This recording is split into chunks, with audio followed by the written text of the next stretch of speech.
दोस्तों, आज हमारे शो में हम बात कर रहे हैं रक्तदाता की। और ऐसे में प्रशांत जी का नाम न लिया जाए तो बात अधूरी रह जाएगी।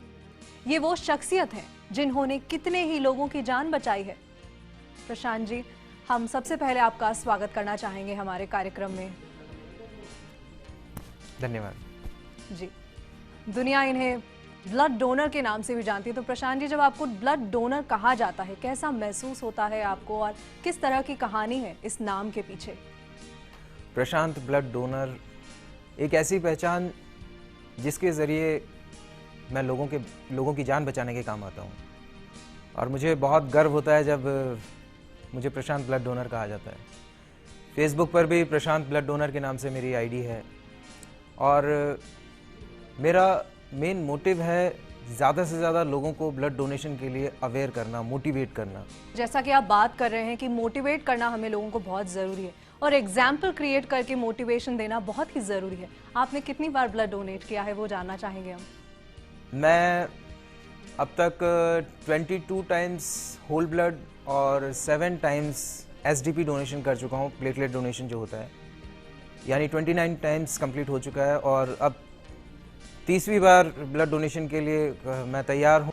प्रशांत जी, जाहिर सी बात है कि आप ब्लड डोनेशन को हमारी ज़िंदगी का एक हिस्सा बनाने के लिए काफ़ी काम कर रहे हैं। तो मैं आपकी शुरुआत के बारे में जानना चाहूँगी, आपकी टीम के बारे में जानना चाहूँगी।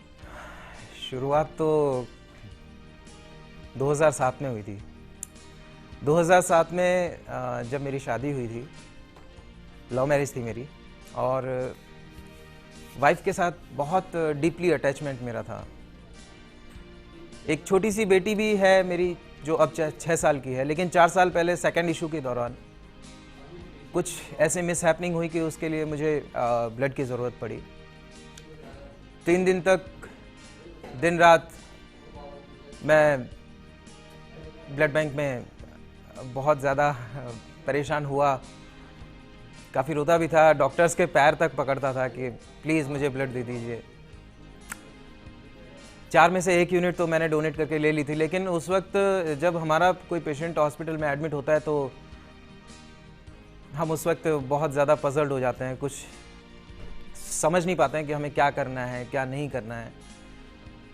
तो उस वक्त भी सिर्फ रोते रहने के अलावा या लोगों के आगे, डॉक्टर्स के आगे, ब्लड बैंक के स्टाफ के आगे गिड़गिड़ाने के अलावा मेरे पास और कोई रास्ता नहीं था।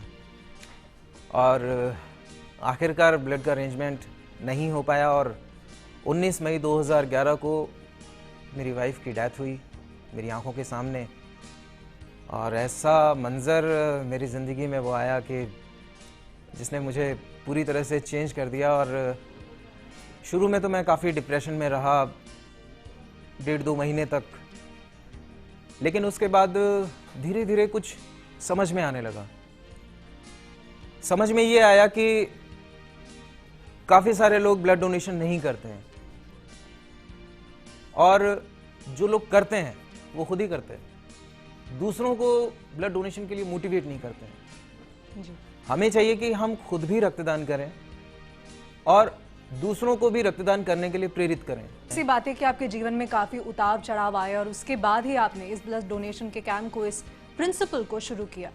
सर, जाहिर सी बात है कि एक जब आप ब्लड डोनेट करते हैं अलग सी फीलिंग आती, तो आप कुछ कहना चाहेंगे उस फीलिंग को लेकर के, या उन लोगों को जो ब्लड डोनेट नहीं कर रहे हैं वो क्या मिस कर रहे हैं अपने जीवन में, किस तरह की इंस्पिरेशन की कमी आ रही है उनके पास?